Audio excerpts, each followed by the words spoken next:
just love the drama. Biggest U-turn since winter fuel allowance. Cut that. Because loose lips sink ships. And what the fans want is to stop teams being owned by madmen. Listen, you're really making a mess here. You're not doing what you're supposed to be doing.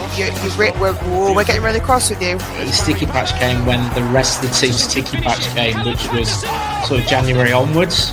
Grumble, boobs joke, hot ones. No, let me tell you, I don't have to look at this objectively at all. The Wednesday week! Put on your podcast! Hello, good evening, and welcome to another episode of the Wednesday week. Once again, Sheffield Wednesday tasted defeat in what's turning out to be probably a record-breaking season, and the resilience of the fans is nothing short of, well, needing to be applauded week in, week out. And we're going to endeavour to do that tonight. Joining me this evening, I've got Simon, Ash and Charlie. Everybody's looking rather festive apart from me. I'm absolutely letting the side down. Look at these. I've got Christmas jumpers, Christmas hats. Ash is looking very fancy. Thank you very much, Daniel. I've tried. Was it you that one day once grew a beard and put the baubles in it? I did have lights, not baubles. I had lights in there, beard lights, and it's not quite long enough or big enough this year. Charlie, are you jealous you can't grow a beard to put baubles in it? Always, constantly. It's an endless source of disappointment in my life. I'm constantly thinking about Ash's baubles. So listen, we played Ipswich at the weekend. The predictions weren't very optimistic. I feel like the word is to be used, and rightly so. And we should get into some of the talking points of the game. But let's talk about thoughts prior to the game, Simon. Last time out at Portman Road, we got spanked 6-0. This had the potential to be a repeat of history, didn't it? Yeah, we're the club that keeps on giving to every team that plays us home and away. And out of the three teams that went down from the Premier League last season, it's Ipswich who are actually the team that look like they may well go back up, because Southampton and Leicester are struggling, and Ipswich are proving the team to be in form. So I think I went for a 4-0 and pleasantly surprised that it wasn't, because we only lost by 2 goals, I think, in the end, by 3-1, wasn't it? But yeah, looking at the league performance and everything, I thought this was just another 3 points against us. Will we make the 0? This is the question. Will we make 0? You just never know. The optimist in me feels like we might get into plus points, but given the way the games seem to play out, you can't lose every single one. But then you look at Derby County in their Premier League season and you think, oh no, come on, man. I don't want to be a statistic, because the only thing that gets remembered is going to be the score, the points, rather than the mitigating circumstances around it, which is really upsetting. But we've had the first sensible comment of the evening from Jay Blogg saying we played much better than that 6-0 game with a much worse side, which is actually genuinely correct. Chaz, I'm going to go into the lineup here. Again, it is what it is. Charles, Palmer, Iorfa, Cooper, Lowe, Amass, Ingleson, Bannon, J-Lo, McNeil and Cadamartri lead the line. Nothing really much to write home about there, really, is there? No, it's every week we're like, there it is. Yeah, there's that lineup. I get it could be the slightly different lineup, but it is in fact the lineup. There's never going to be any surprises. Yeah, there's nothing to say, is there? And Cooper in that picture looks like he wants to cry, though. You know, it's like yeah. The geezers, you can see the pain in his eyes, can't you? Absolute smiling through the pain. Looks like he's regretting his life choices, doesn't he? In that photo, it was taken at gunpoint. I think he looks miserable. Yeah. But Ike Ugbo is still on paternity leave. I don't think. Oh, he made the bench, didn't he? He got the bench, and that's where he's lucky to be there, as far as I'm concerned. But we'll move on from that. What about yourself pre-game, Chaz? Do you feel like this was going to be a drubbing? What did you put in the predictions? So, initially, Ash asked for predictions quite late on Friday when I was very drunk, and I was like, 1-1, because I'd forgot who we were playing and I wasn't paying attention. And then I woke up in the morning and was like, why the hell did I say that? Oh my God, please. Ash, can I change it? So I went 3-1. Absolute genius. Turns out, sober me knows what she's talking about. Drunk me had no idea. Drunk me didn't even know we were playing Ipswich. So not great. So, yeah, I shout didn't out. even. Yeah, I couldn't even be optimistic enough to think that we'd get a point. So I think everyone had the same kind of expectation of, we're obviously going to lose. Please don't humiliate us. Like, please just don't make it be like 10-0, please, God. So my expectations were, just don't be the most humiliating game we've played this season. Like, don't win the easiest award ever, which is beating Sheffield Wednesday. Like, kind of wasn't, but while you were talking there, I did some digging, got the prediction graphic up. You and I nailed it, Chaz. I nailed it. Never in doubt. Never been wrong. 3 years we've been doing this. Ash, you just missed out. Sheffield Wednesday started well. However, we did get a scare early doors from our ex-alumni. Of course, we did in George Hurst. Now, just wanted to take a brief sidebar. Do we dislike George Hurst? I know he likes a goal against us, but I feel like that is another indictment of Chancery's ownership, the George Hurst debacle, rather than the player himself. Yeah, I don't think personally I have any real thoughts against George Hurst, apart from obviously playing against us.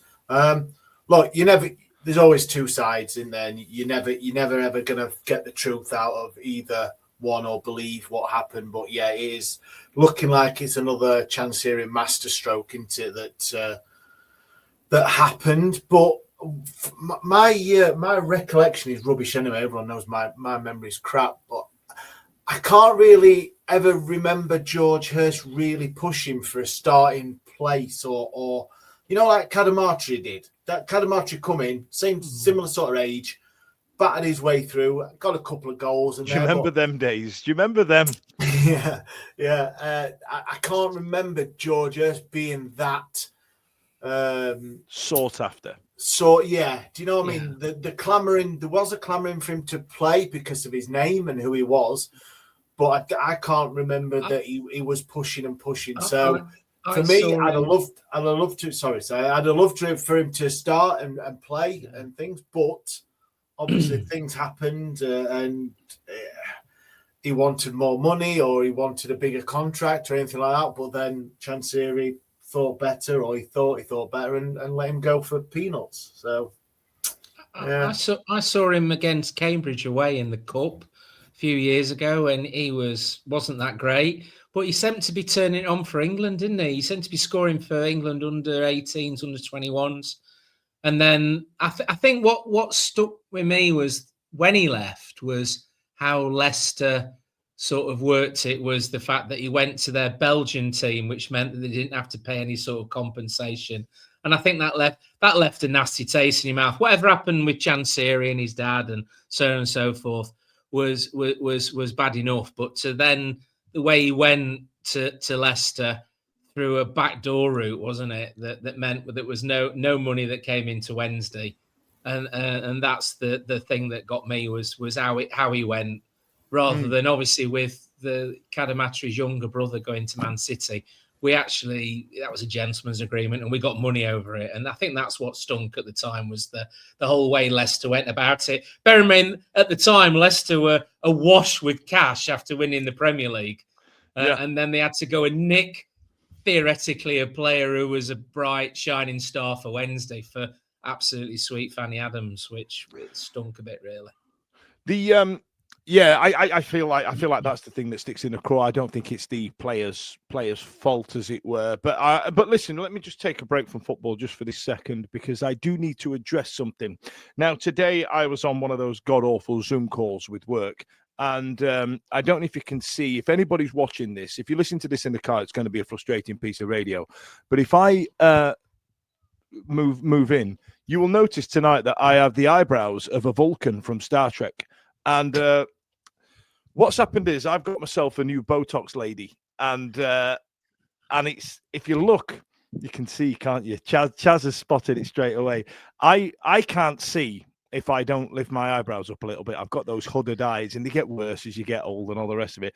Ergo, the Botox, and as a result, the crow's feet have had a really good kick in with the Botox, but not the rest of my eyebrow. So I've got these big L-shaped things stuck to the top of my forehead. So no photos this Christmas for the Fudgemeister General. So if you are watching and you are wondering what's up with Dan's face, have a minute, live long and prosper. But let's move on. What the fuck are we? All about? Look, Dan, Dan, you're going to be 50 soon. Just embrace it. Embrace the age. Yep. Look, we're all friends, and there's these tens of people watching and stuff like that. You're not bad for your age, Dan. You've gone to the gym. Right. You're Dame Judy Hench. You've done the Alan Rickson diet, and you've been pumping the iron. Mate, just let it go gracefully, mate. You've got a lovely lock of hair, all dyed and luscious. I tell you what, I haven't dyed the hair. It's just the teeth and the forehead and the gym work and the you say that. You say that. You say that. I've got a 17-year-old who questions your hair colour.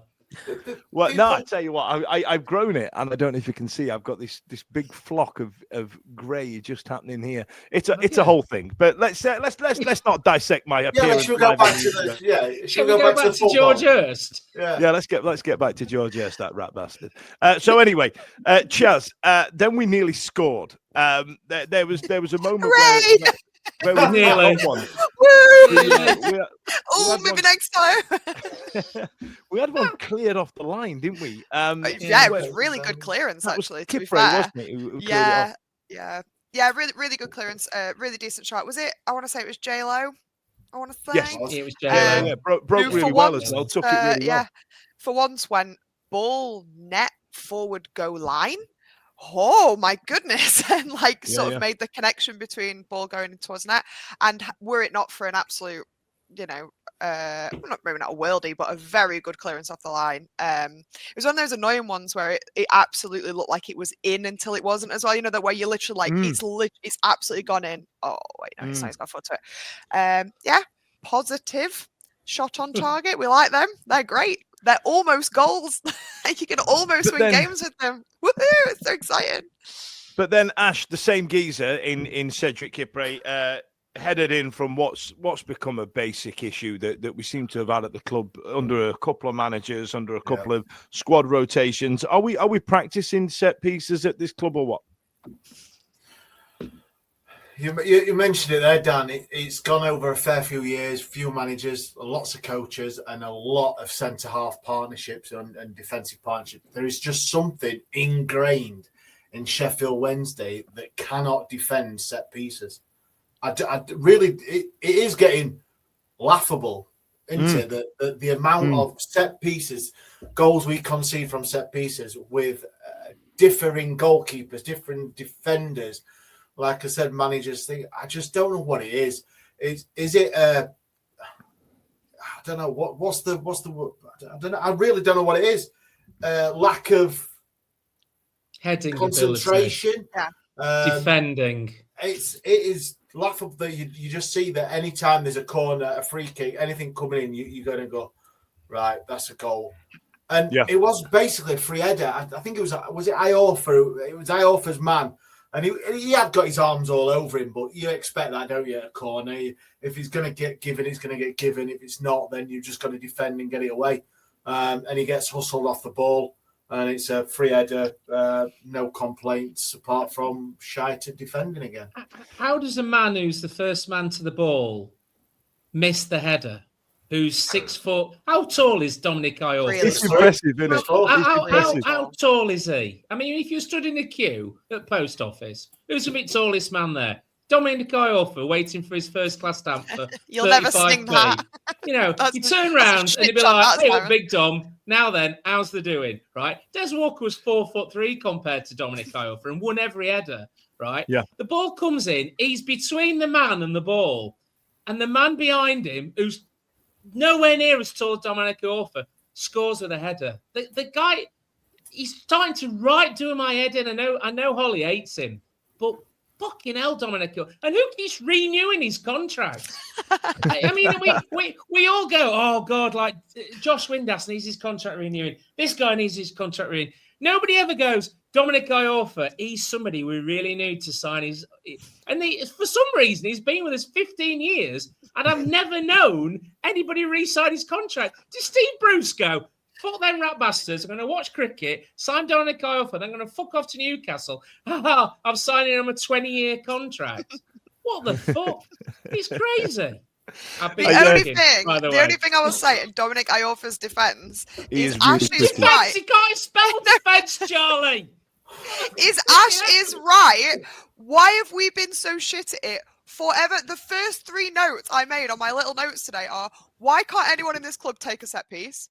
Why can't anyone in this club defend a set piece?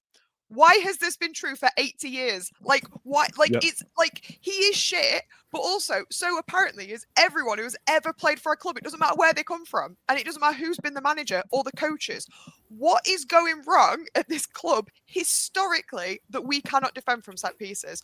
Why is no one? It's like we've got a new set piece coach in, and you're like, was it his first day on the job? Like, surely there's no possible way that any club can be this bad at something for that long. Like, that is insane, and no one's ever addressed it as a problem. It's how 90% of our goals are conceded and how 0 of our goals are scored, and no one's bothered at all. Like, it's crazy. Yeah, absolutely, it's an absolute shambles. And John Wakefield summed it up with who's least confident, our defenders when a set piece or Fudge about his eyebrows. Then I've got Jay Blogs going, Fudge's eyebrows look like Pedersen's tactics board. And Jay Blogs actually put a decent comment in here because, I don't get to say this very often these days, but I enjoyed the first half. And I felt like it was quite a decent first half. There was chances there. There was endeavour. There was fight. Went into the half-time break. Only 1-0 down. And then Ash, we conceded one of the daftest bloody goals. I mean, I've got to give Ipswich the flowers on it as well. Give them a bit of credit. That was a wonderful counter-attack move. But the way the first fella managed to dribble through 6 of our players, then play a 1-2, and all of a sudden the geezers. I mean, run me through it, Ash, because it just gives me the mug on. This is up there with Fusiri last week getting sent for a bag of chips.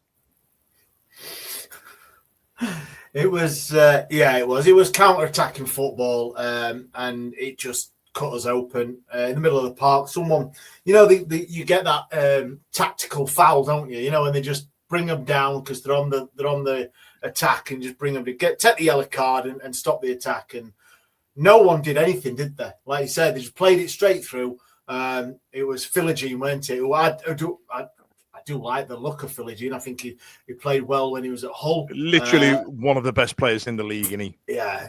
I mean, the corner that they scored from came from that overhead kick, didn't it? That he smashed against the beans. Yes, it was. Yeah, it was come up inside of the post, went in and put out. And then he bared down on Charles, didn't he? And it's a one-on-one. You always. The keeper's always going to be up against it when it's one-on-one, but he could have been a little bit better, but it's an hard one. But yeah, it's chance. He didn't have a chance though, did he, Ash? I mean, there was Cooper running back. I watched the highlights because I didn't actually watch the game on Saturday because I'm just giving up, and literally just giving up, and he was running forward, and you had Cooper, who's like 400 years old. I mean, he's nearly as old as me, and he was the only one busting the gut coming back. And he just thought, and I was like, "What's going on here?" And the young kid, Otabeo, he's like, la la la la la. Even Palmer was running back, and Palmer running back isn't that quick. And you just felt sorry. He felt sorry for Pierce Charles because he was like, "Oh, here we go." Yeah, it just kind of looks up and goes, "Here we go again." I tell you what, let's. So as it stands right now, we're 2-0 down. The Wednesday week will be back soon. Oh,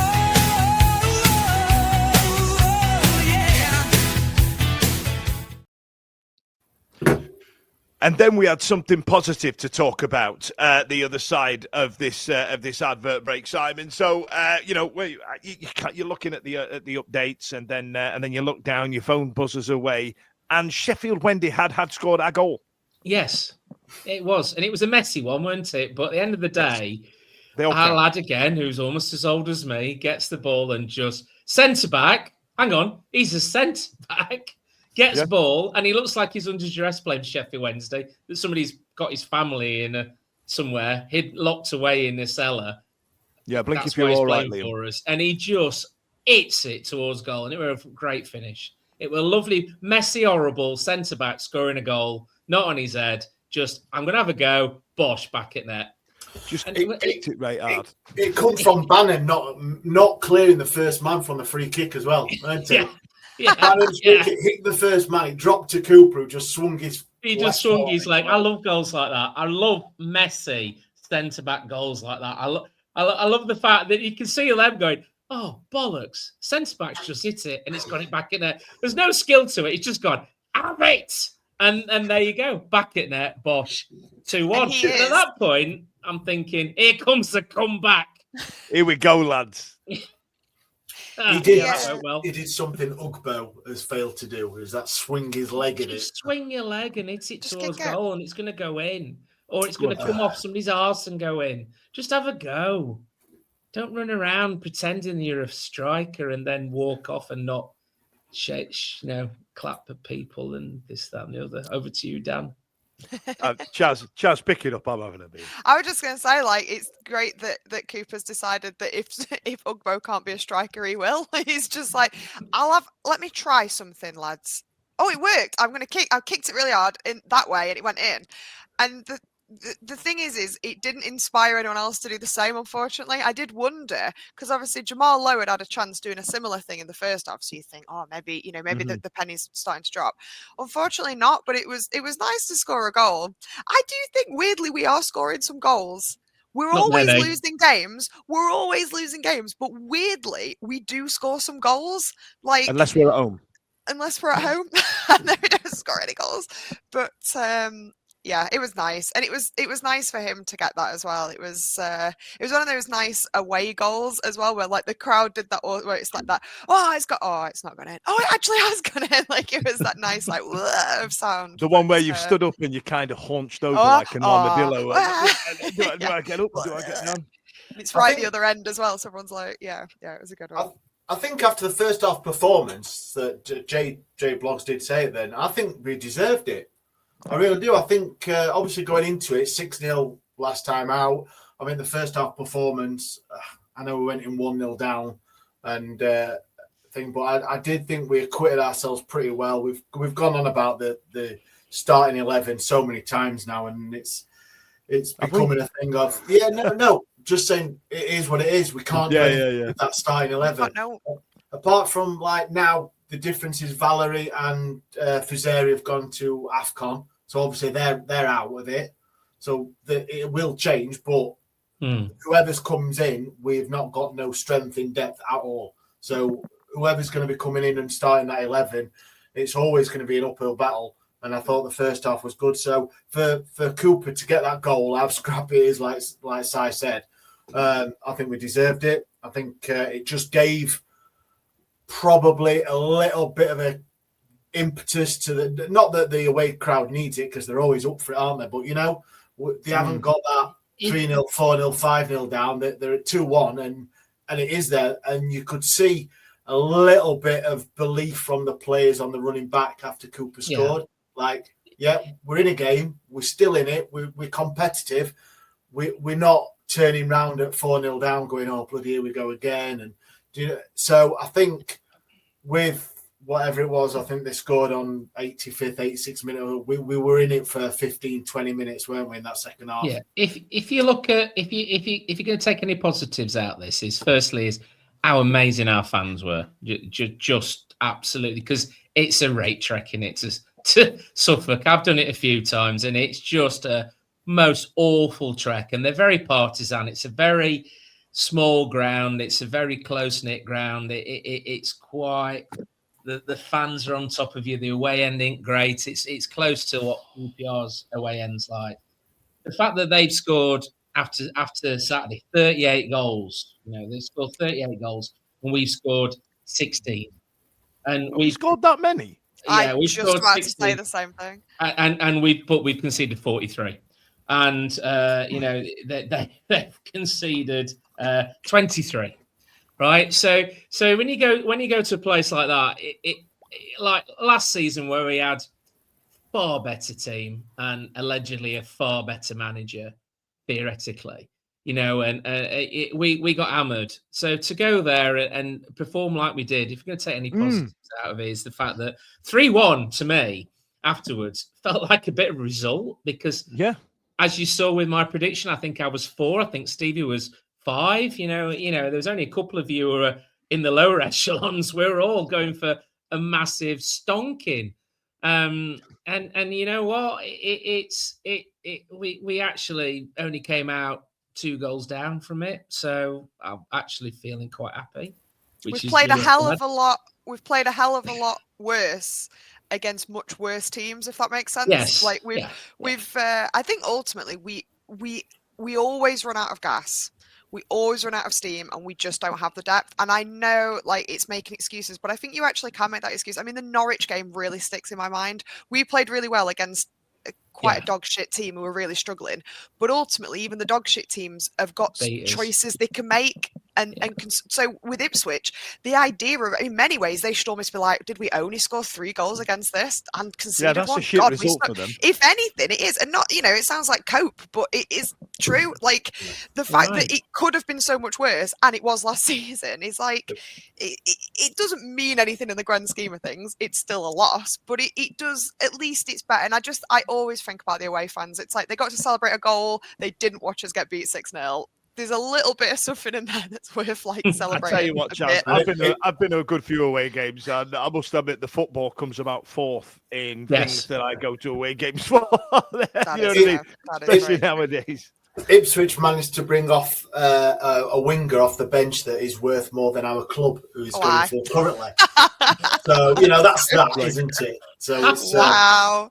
And this is where we are. And you know what is, if we're going to go on the negative side, is that we were actually challenging up there a few years ago with Ipswich. That we were a club that, you look at that, and the heavy size there, Chaz, is just.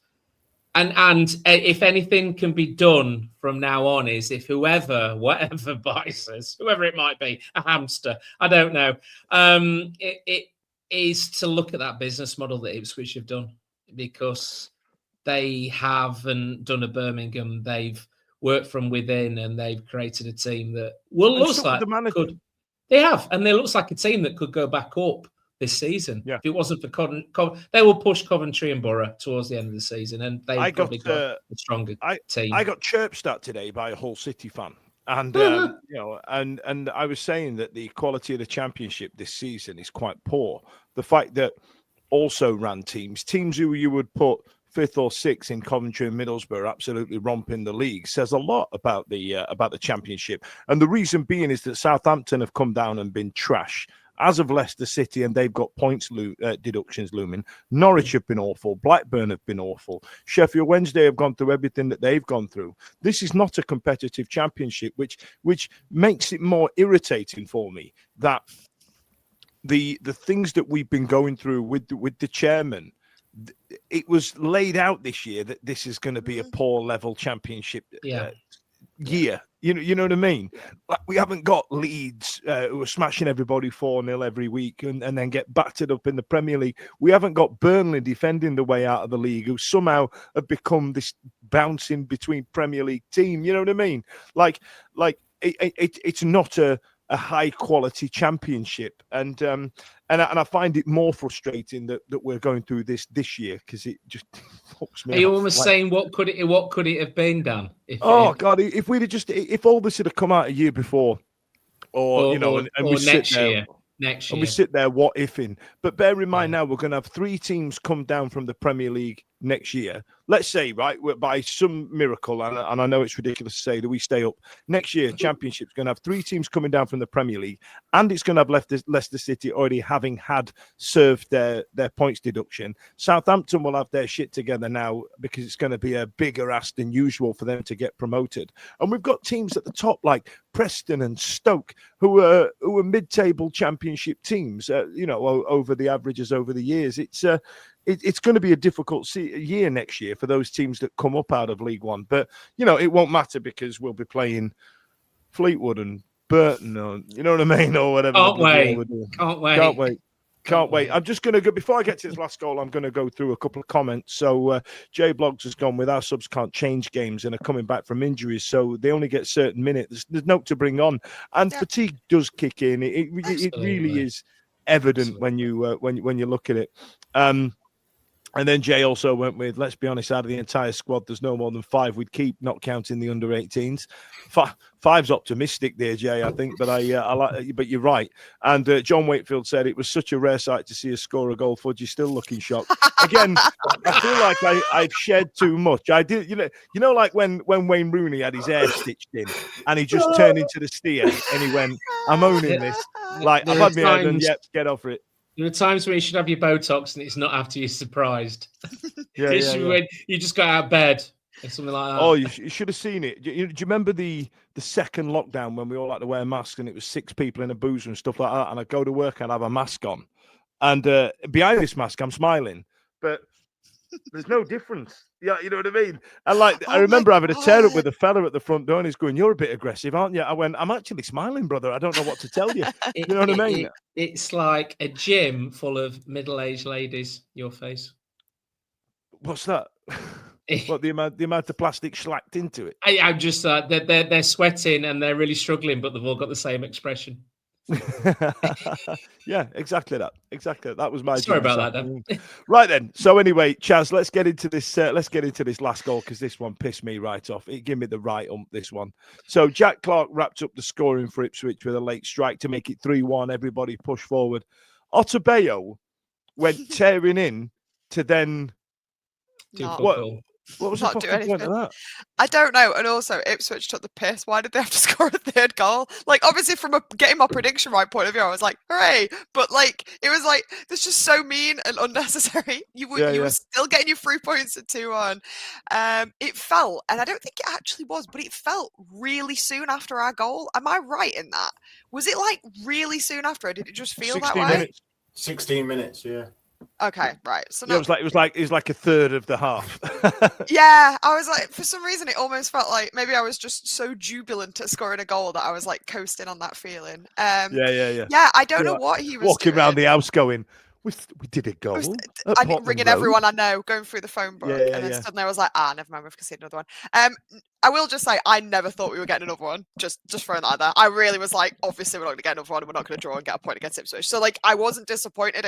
It just felt like insult to injury. But yeah, I don't know what Otabayo did. He sort of, it was like on The Sims when you get them to do something and then you give them a different command before they finish that, and they just suddenly sort of stop and don't do anything else. It was like he'd run out of and he was like. And it just, I don't really know what happened. And I appreciate maybe they're tired, maybe they're done in, they're over it. But it was like, don't even bother running if you're gonna not do anything. Don't. Oh, really? Is there anything I can do to? Have you guys got the? I'll get the next one. It was really pointless and annoying. It's just annoying. It's like there's no need to concede a 3rd goal. It was fine. Just leave it at 2-1. It was just nasty, Ash. But that, like Charlie's really measured about it. But Ash, that was rubbish, wasn't it? It was fucking gash, wasn't it? It was. No, I mean, look, the 3rd goal broke the first. Was it the first one? Weren't it? Apologies. Counter-attacking thing on the same side. Second, on the same side. Coming down, Otabayo did well, tracking back, got there, and like you say, he just shit the bed. the windows didn't they? Shut down, didn't they? He didn't do anything, and then Jack Clark just poked it past Pierce Charles. Yeah, I think 2-1 down. You've always got that chance, haven't you? You've always got that belief of 20 minutes to go. We could push on and get something, and it would have been fantastic. But once again, masters of our own downfall again, aren't we? I don't know what it was. Don't know why. He did all the right things apart from the last second.com. So it's frustrating, isn't it? Look, it's frustrating. 86 minutes. We've still got a few minutes to go, but the problem is right when you get one back with like 20 minutes to play, you can't help but hope, can you? You can't help but sit there and go, aye. They're on the ropes here, lads. Let's get another one. Let's take some points off Ipswich like we did Birmingham. Come on, we're mint. And then it just really takes the wind out your sails, doesn't it? Oh, definitely. Yeah. We just haven't got the quality, or because we're so threadbare, we haven't got the fitness either, have we? So this seems to strike me every time we go a goal down that the team look. Their heads go because they realise they haven't got that extra. There isn't anybody's come off the bench who can give them that extra impetus, and also as well the lads on the bench, lads who are playing, all look to me absolutely fucking booked. Excuse my French. They're knackered. And they're knackered every week, aren't they? Every week. It's not even just the game; it's the relentlessness of playing week in, week out, no matter what. You look at Svanti, who to me has this. I think he makes up for the fact he's not the most skillful player in the fact that he's got a fantastic engine, and he will go up and down and run up and down, and he was one of them ones I can imagine Gary Megson would love running up the cop in the day, and he has got nothing. There's just nothing left in the tank for the lad, and I feel for him because the player is all about running up and down pitch because he isn't the best crosser of the ball, he isn't the best striker of the ball, but it's all about winning the ball, getting the tackles in and providing the ball then to the more talented players. And that's gone because he is absolutely fucked. And he's the one I would say has got the most energy amongst the side. So when you look at people like Bannon, you look at people like Palms and stuff like that, lads unfortunately are heading towards the end, the twilight of their career. If Svanti can't run up and down pitch, then what's the hope at rest of them? And then we've got lads like Otabeo and stuff like that who I don't want to have a go at him because he's a young lad and he's at the fledgling of his career, and my son's in the same position, but he's just not good enough. Unfortunately, he's not good enough, and this having to play him like we are doing, we're going to kill some of these players because they just aren't good enough. Who knows what they'd be like in a better team? I've been thinking this a lot about like Cadamarcri and some of the younger players. I think of it for Charles as well. Is like Charles has made a couple of goalkeeping errors at times, and you think, because he's a young, competent keeper who has no faith in his defense whatsoever. So imagine that like added layer of everything. It's the same, like, like who knows how good a player Otabio would be if he wasn't surrounded by other shit players. Like we always say Bannon plays his worst when he can't trust the people around him. And I think that's probably just true for all of them. None of them have got anything. There's no little magic link up. There's no little smart little bits that are working, little partnerships. The closest we've got is like Bannon and McNeil have played Bannon and Amas have had nice little bits, but it's not enough. Like none of it's gelling properly. And it's sad because you worry you're going to kill the confidence of these younger players as well, or kill them because we've broken half of the poor buggers. Like God knows what we're either running the old ones into the ground or running the young ones into the ground. And it's ridiculous. I think Charlie, we're at that point. I think we're at that point now. If you look at the results, I really do. I missed the Derby game because I was working down south. But you look at how like they lose confidence so quickly because like Sheffield United, we came out at them like 100 mile an hour and then they scored early doors, 18 minutes and stuff like that, and you could just see them the shoulders drop, and they'd had the puff taken out of them. Yeah, they did, and in the past you've looked around the team and there's been them players like the Windassers and players like that who you think these are the players that turn up for these games and can bring them out of it, and we ain't got them. No, and you we look at the bench, and we haven't got that. And Bannon, and fuck me, it's depressing, isn't it? Bannon's at that age where, unfortunately, he's a great player, but I think this is that season where maybe it's a little too much. Maybe he can't do everything. Can't do everything. He can't fight every fire. And I think a man of my age and the rest of us who've watched Wednesday for a long old time, this is probably one of the worst seasons we've seen in our lifetimes. And it's not down to players; it's been down to one man, and it's so depressing. And if we're feeling it, what the fucking hell are the players feeling? I feel for Jesus. it. I feel for it. Right then, let's put one of these in, and then we'll go into some comments and talk about something else. Hold tight, kids, it's advert time. Hold tight, kids, it's advert time. So, on the back of what we were just talking about, Ipswich were 3-1 winners against Sheffield Wednesday, a beleaguered, exhausted Sheffield Wednesday, and obviously Wednesday week episode will not be right without hearing from you folks. So, Darren Hunt has told us that Ipswich have spent 160 to 185 million on players. Oh, just pounds, just 185 pounds on players. He did correct himself, bless him, on players since 2022. So, Simon, you were talking about the way then they went about it in terms of moving forward. Stuck with their manager and recruited well. Matt Talbot has said he's sick of seeing Ingleson's long throws as it's a free header for defenders, which it is, because I think who was it last week that was talking that we don't have any real height in the box, and we're just me. I'm sick of it. I'm sick of these.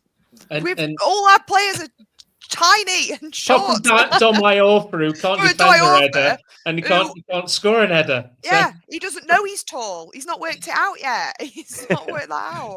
All our players are short. What is it? It's like that scene from Alan Partridge where he's got those chickens in a shed and they're walking around going, "Why am I so massive?" That's Dominic Iorfa just realising he's a big stag. Jay Blogs, in reference to Gabriel Otabeo's defensive capabilities, was if Otabeo didn't sidestep like he'd just seen a big pile of dog shit, I think it would have been a better finish to the game, which is correct.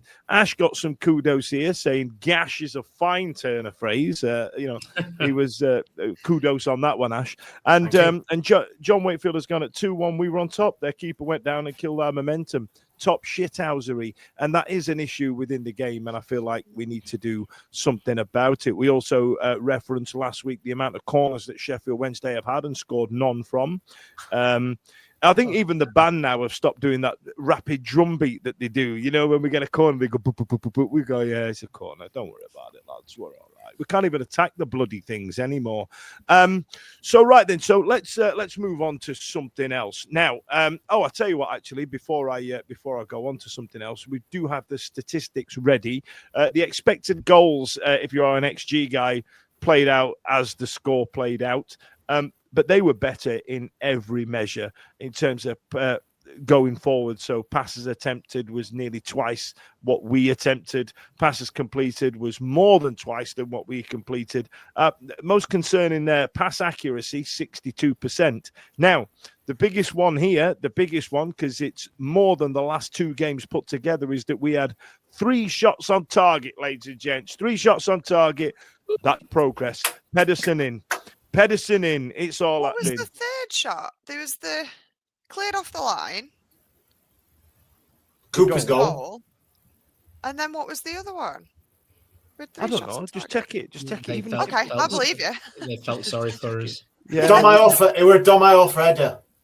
Sure. I bet it weren't on purpose anyway. All right, Ash. I don't believe you. So that was the fallout of the game. Now, this week there has been a lot of rumors again circulating around the takeover and things like that. And oh my God, my life, lads, have a minute. Everybody wants to be the person that breaks it. I don't want updating. I know this is going to sound ridiculous, and I kind of want to get your gauge on it and get the listeners' gauge on it as we talk about this week's hot topic.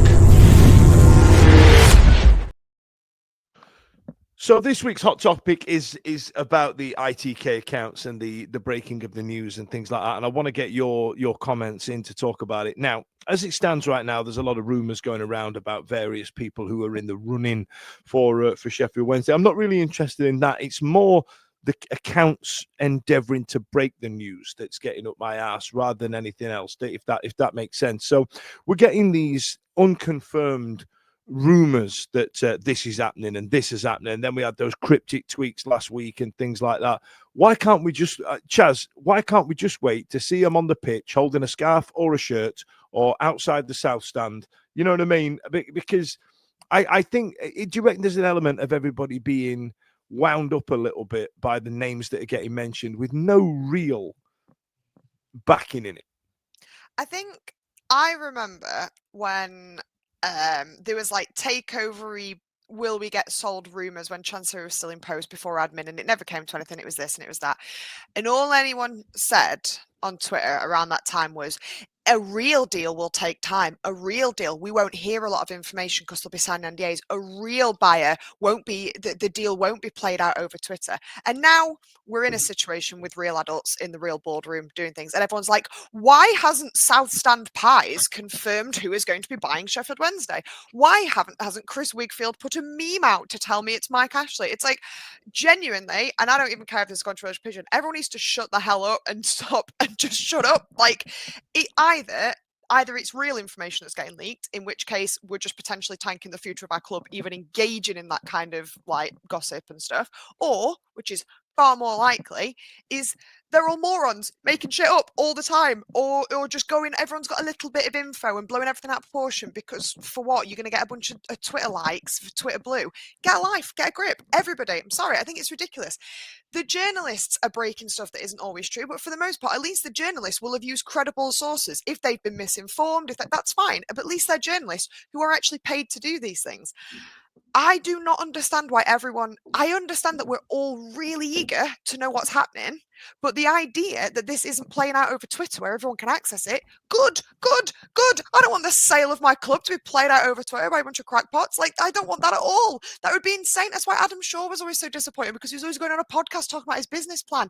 That's mental. Don't do that. Don't live tweet this process. It will take time. It is frustrating. And you're right. It might be at the end of all of this, we don't get a conclusion we're all happy with. At that point, everyone has permission to lose their minds. Up until that point, why are we pre-losing our minds? We're pre-losing our, everyone's like, oh, I'm not renewing my season ticket now.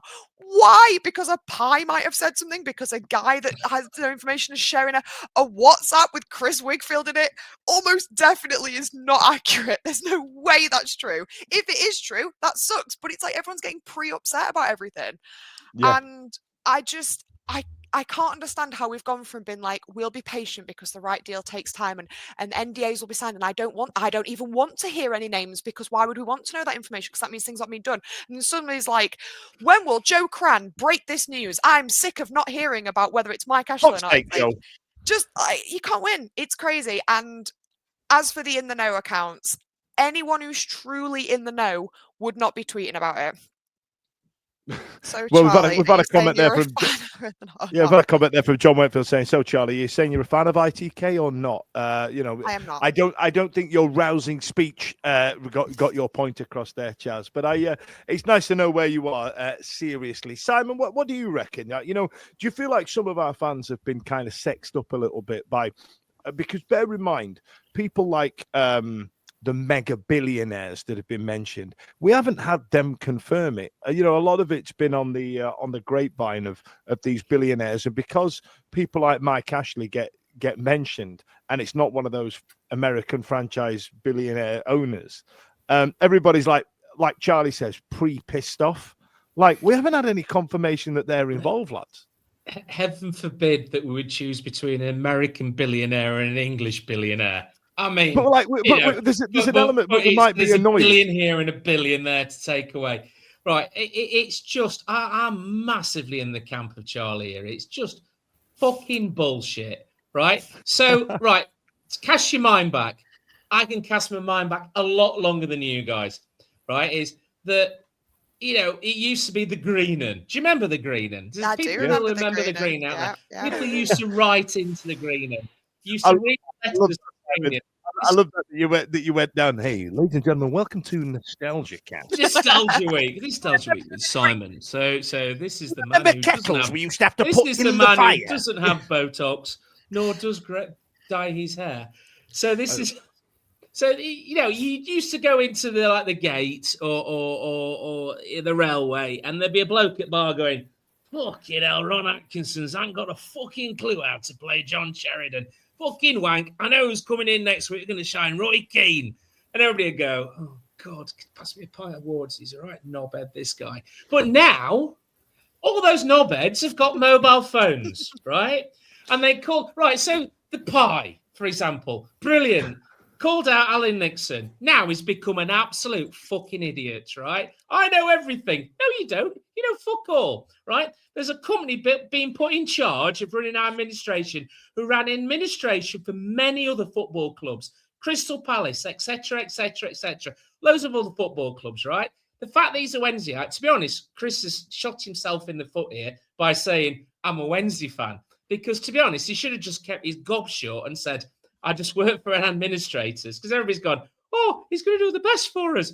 He is going to do the best for us, but he's going to do the best for the fact of he needs to sort out paying the creditors and getting the best person in. Nobody knows what's going on. Nobody knows apart from the administrators. And if it takes next week or the week after or the week after that or in January, then we'll get somebody on board. And then when we start moaning about fucking billionaires, you know what? You should see my bank account. There ain't that many zeros, right? It's just like, oh no, Mike Ashley. Oh, we can't have him. The guy's a billionaire. He's a billionaire. Come on, he's a fucking billionaire. Jesus Christ. My name is spelled Simon. I know fuck all, right? All I'm doing is sitting here. When's a bloke or a woman turns up in the middle of the centre circle with a scarf saying, I bought Sheffield Wednesday. That's the point where I can go, well, they're shit. Or amazing, right? It's just shut up, the lot of you. It's Christmas. Stop talking bullshit. I tell you what, Simon, you had Ben go on there say, can't stand him down. The only Simon I like is the original one who was in I2K. Hey. Fuck them all. Fucking, my son, right? Here's one for you. I'm in the know. My son trialled for Wednesday Academy, under 18s. I know that because he bloody did it and it was in the bloody programme, right? Was and he might end up playing for Wednesday, right? I know that. And he's actually in the know, right? And he texted me on Friday and went, Dad, I've sent you this. And it was about whatever, billionaire saying he couldn't pay a billionaire couldn't say he couldn't afford to pay the money. And I'm like, text him back. Well, that's bollocks, isn't it? Because you know, he'll just reach behind the sofa and pull about 8 billion out to buy us, right? This is blollocks. Wait until it's sorted. Exactly that. So, you know, for example, right before I come to you, Ash, J Blogs, I'm sick of people going on about it, unlike Simon, who was going on about it, but in a different way. They will be who they want, etc. I just want to know when it's done. Me as well. Craig Hayward said, Dan, welcome to the world of social media. Unfortunately, everybody wants their 5 minutes of fame. You know, yeah, I know that I'm aware of where that sits. And there was a point, right, where you get really addicted to Twitter and you get really suckered in and you start getting the dopamine from the likes and the hits. And then you go, oh, this is like admin now. You know what I mean? It's like a pressure. When you bailed out of Twitter for a couple of months, Chaz, I was actually quite jealous of you. Best thing ever. Oh my God. I was going outside. I was breathing in the air. I could hear wind through the trees. I was like skimming stones on lakes. And then suddenly I was like, I feel like I want to go back to the steaming bin fire of shit that is Sheffield Wednesday on Twitter. Woo! In I go. And I've never regretted a decision more. What is wrong with me?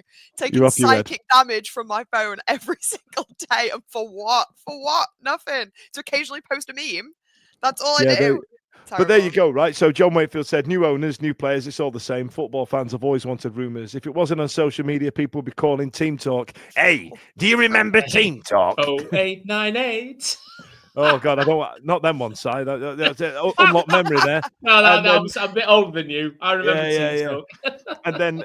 And then billionaire, never heard of him, slams fist on table. I'm not having John billionaire. Right, Ashley, before I come to you and because Matt Davies said, Ash, do us a favor, give our group a mention when you can as well, please. So you're going to get the adverts in as well, mate. So I will come to something else before I come to you, Ash. I will give you subsequent information.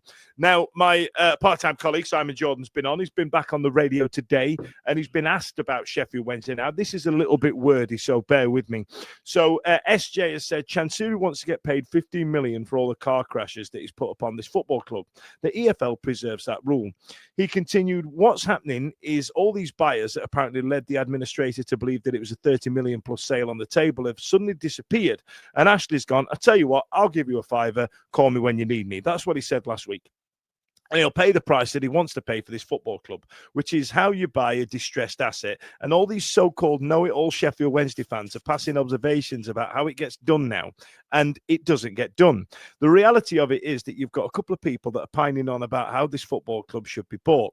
If you buy a football club properly, you start with the dynamics of how you run it properly, and you don't want to give the money to the people who don't have it. The EFL and the administrator and perhaps the regulator should be brought into play to find a way, even if you have to sanction them. Ignore the precedent of what happened to Derby. It's guidance to take 15 points and give them to give the 15-point deduction to them this season. They're relegated anyway. We'll take the 15 points this season. Why have you got to give Chansiri 15 to 20 million? Because that's what he wants, basically, because ultimately that's the rule. That's why I walked away now, but my guys may well be back in. Ooh. That was on the radio today. So, Ash, have you got any more inference into today's hot topic? No, mate, not really. Unfortunately, Dan, we are people of social media in just the nature of what we do. There's always going to be people want to break news, do news. Guilty of it myself as well. Get on there as quick as possible to put a tweet out about whatever it is. There's people that want to do that, and I can't begrudge that because I've done it myself. But I'm the same. I've put it in our group chat that I'm just sick of it.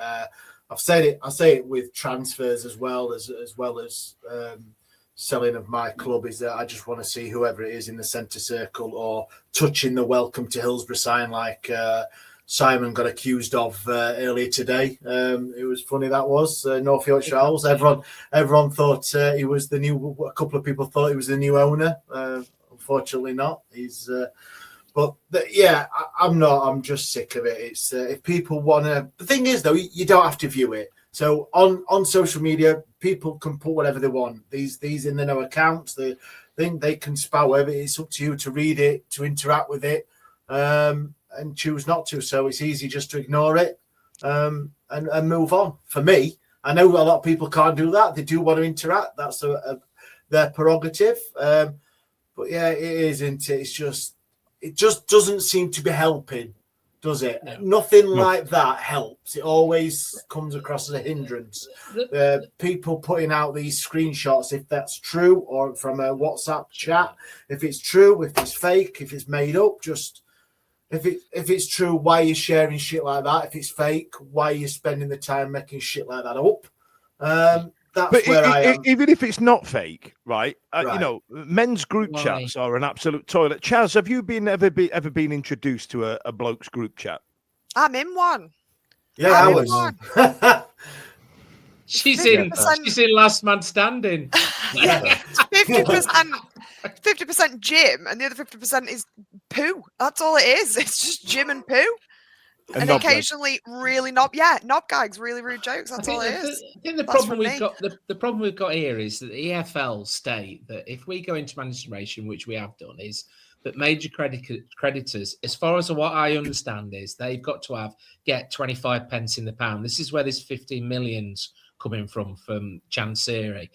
And the fact is that if a buyer comes in and goes, no, fuck you, I'm not paying that 25p in the pound, then the EFL go, we'll deduct another 15 points off you. And I think this is where Simon Jordan's coming from, is the fact of well, what's the fucking point in taking 15 points off us next season? You may as well just take them off now because you're relegated already. If you do it next season, that's just punishing the club once more. Yes. The problem with Simon Jordan is that he hasn't done a great deal of. He wasn't that particularly good at running another football club, was he? In regards to Crystal that's Palace? just got me fired from TalkSport. Thanks a lot. And that's what Begbie's got involved in the first place was in regards to football clubs going into administration. So, Dan, I know he's a work colleague of yours, but he's about as much ITK as the fucking rest of them. So, to be honest, shut your mouth and let's just wait until the person stands in the middle. And you know what? I hope it's Charlie. I hope Charlie's sat there and she's going, well, actually, I've got several billion here. And she stands in front because there can't be many more passionate than Chasler with a Belgian blue and a Wednesday scarf in the middle of the park going, we're going to be sponsored by Bradford Brewery. Well, how amazing would that be? Let me wrap this up because Charlie needs to finish at 9 o'clock, doesn't she? She's given up her time now. Just to peek you behind the curtain, ladies and gents, Charlie's got company round, and as you can see, she's kicked everybody out of the living room, so they're all hiding in the kitchen. So I do need to wrap this up. God, Please, it makes it sound like I'm running some kind of really sordid thing. I've just got friends coming. That's all. No, she's got a weird sex cult in the kitchen, and she's left a man chained to something that we can't talk about. But do you listen, know what ladies, you've just done to my direct messages on Twitter? Yeah, I've just absolutely They're bad enough, aren't they, Chaz? Never mind. Chaz, listen, pour yourself a glass of wine and open the forbidden inbox on X. It's an absolute beauty. Honestly, it's great fun. I've got the Cruz Campo ready for this evening. Please, ladies and gents, don't forget to press the bell. I know that 53% of you are watching this having not subscribed. So make sure you like and subscribe. Like and subscribe. Do you know what? That you just say that is going to be in the credits next year. Like and subscribe because I've started watching YouTube people and they all say it. So I'm on it. You have to say it. You have to say it. Listen, please like and subscribe. Thank you so much for joining us this evening. It's been an absolute pleasure. Charlie, thank you for giving it your time. Simon, who's not in the know, and Ash, add it on. Go on, mate. I had any other business, mate. Apologies. No. Oh, all right. No, what is it? Go on, Chad. Go on, Ash. Go on. No, don't want to keep you too long. No, you're all right. Not Ash interrupting and then not finishing his point. You never hear of it, do you? Bloody hell. No. Ash, finish your news quick, please. No, it was just we've been busy at Talk Sport. No, we haven't. At the Wednesday week, this last week. Important stuff. We had our swap shop last week. We went down a treat. It was fantastic. Thank you very much for everyone who turned up. It was great. We had a good laugh. It was great to see everyone. And not quite finished my sticker album, but I'm there on the way. And then also a couple of things. We helped out at the community project Christmas luncheon. So we were there. Tell us about that, mate. Tell us about that. Yeah, it was fantastic. The community project Sheffield Wednesday, they're their own charity. They put on every year Christmas luncheon for charities in Sheffield. So lots of people come. There were 2 sit-ins, 12:30 and 3:30. Loads of kids, loads of old people. There was homeless charities there. It was fantastic. And did the man in the suit turn up? Did he? Yeah, the man in the big red and white suit. Unfortunately, yeah, I know he did. And then there was some raffles that they did and gave out some sticker books and all that good stuff. Yeah, it was fantastic. Really pleased to be involved with that. It was fantastic. I had a real good time. It was good. And then the last bit is that if you've seen on social media that we have sponsored a football team. Oh my God, this is actually mega news. Let me wrap it up quickly because Charlie's got somebody with a rubber mask on the face and chained to a pipe somewhere. Go on. Not sponsored by the Wednesday week. Not sponsored. Yeah. Wednesday week rubber mask. So we have proud sponsors of Liam Palmer's School of Excellence under 8s team. So we've kitted them out in some training gear and stuff. And if you see on the socials, they've got their little Wednesday week badge on the back of their coats. So yeah, really proud of that. It's fantastic. Thank you very much to Liam Palmer for letting us do that. It was, can they play? Can they play? Are they eligible to be? I know they can't have gambling sponsors on, but I did the same joke, Chaz. I did. Oh, damn it! Damn it! I'm no better than Dan Fudge. Is Stevie allowed to go down and watch them, or is that? Oh no, the restraining order kicks in. Is that still kicked in? Yeah. Still 500 yards or whatever it is. Like Palmer was for the second goal. Oh dear me. Yeah. So thank you very much to everyone that's helped us with all that sort of good stuff. It's fantastic. We'll keep on plugging away and doing our community stuff. So thank you very much, everyone. It's been a pleasure. And from me, have a Merry Christmas. It's been a hell of a week, hasn't it? I've just realised I nearly finished it when, Ash has been Santa Claus, I've been Santa Claus, Holly's been Santa Claus at charity events. Ash has nearly finished his sticker book and he's too proud to ask. But I'll stitch him up on the internet. If you are collecting the EFL Panini stickers, make sure you get in touch with Ash because his swaps are this big. You know what I mean? I've never seen it like it. Charlie, Ash was more excited about finishing his sticker book than actually than helping out the kids with their new ones, wasn't he? Yeah, he was. Yep. But I got really into handing out the stickers. Like, I literally felt like a crack dealer. I have to go. Speaking of crack dealing. Not a sex thing, Dad, I hate you. You ruined Twitter for me. I'm leaving again. It's gone. It's gone. I'm bringing him. The bell's rung. He's rung the bell. He's rung the bell. He's rung the bell. I hate this. Ladies and gents, I'm going to wrap it up. Thank you so much for joining me. It's been an absolute pleasure. I hope you all have a Merry Christmas and I hope you all have a good New Year. I think we'll be back probably next week on the Tuesday rather than the Monday because we're playing on Monday night. And all that remains is me to say I hope you have a great Christmas. And for the last time this side of Christmas, see you later. Every week, live from 8 p.m. It's the Wednesday week. Bringing you football analysis. They said we'll win the league next season. Bringing you modern references. I did a little 1920s fist pump there. Not done that in a while. If we could do just a 1-to-1, not me because it'd last 7 days apparently, like Craig David. I should not have said that. I should not have said that. This shows like you're mental. No, I'm not. Clip that. Bringing you terrible impressions. Wibble wobble wobbly wobbly wibble wobble Cyber Jordan. Going, hey, you got to play a 4-4-2. I don't know where these jokes are coming from. Available on all social medias. Obviously, this goes out on YouTube and as well as all the other social media out there, podcasts, etc. The award-winning Wednesday week. Join us. Put on your pod